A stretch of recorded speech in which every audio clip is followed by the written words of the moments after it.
দর্শক, শাহবাগ থেকে সরাসরি ছাত্র আন্দোলন শুরু হয়েছে। এখন দেখা যাচ্ছে আজকে সকালে গ্রামে শুরু হয়ে গেছে ছাত্রদের আন্দোলন। এখানে ছাত্ররা ছাত্রলীগদের বিতাড়িত করে তারপরে এখানে একটি জনসমাবেশ খুলেছে। এটা ঢাকা ইউনিভার্সিটির একটা স্টুডেন্টের বক্তব্য। সে বলছে তার শুধুমাত্র অথবা তাদের শুধুমাত্র একটাই দাবি এখন সরকার পতনের। তারা কোনোভাবেই এই সরকারকে আর রাষ্ট্রপ্রধান হিসেবে দেখতে চায় না।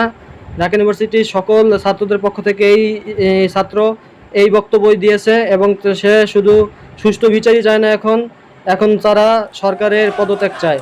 আর এখানে শুধুমাত্র ছাত্ররাই না, বাংলাদেশের সকল স্তরের জনগণ একত্রিত হয়েছে।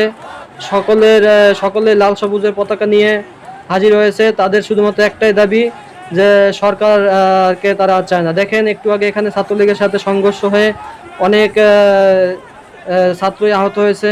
যেসব ছাত্রদের কোনো হাতে কোনো অস্ত্র ছিল না, নিরস্ত্রের উপর তারা ছাত্রলীগকে আক্রমণ করেছে। একজনের মাথা ফেটে গেছে, রিকশায় করে তাকে নিয়ে হাসপাতালে যাওয়া হচ্ছে। আর এখানে সবাই দেখেন যে একটা শান্তিপূর্ণ আন্দোলন চলতেছে। আর দেখেন এখানে একজন লোক বিনা বিনা টাকায় পানি দিচ্ছে। এটা খুবই একটা ভালো খবর, কেননা খুবই গরম পড়েছে। এই সময় তাদের পাশে থাকাটা খুবই জরুরি।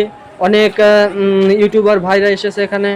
আবার আর আর ইতিমধ্যে যদিও ছাত্রলীগ এখানে ছিল, কিন্তু তাদের সবাইকে বিতাড়িত করে ঢাকা ইউনিভার্সিটি সহ সকল ইউনিভার্সিটির স্টুডেন্টরা ও জনসাধারণ পুরো শাহবাগটাকে নিজেদের কন্ট্রোলে করে নিয়েছে।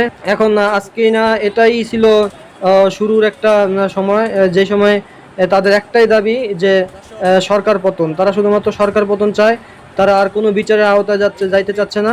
তারা শুধুমাত্র সরকার পতনটাই এখন বিবেচ্য বলে মনে করে। আর শুধুমাত্র যে ছেলেরাই এমনটা না, অনেক অনেক মেয়ে, আবার দেখা যাচ্ছে যে কিছু বয়স্ক মানুষও আছে এখানে আন্দোলনে সামিল হয়েছে।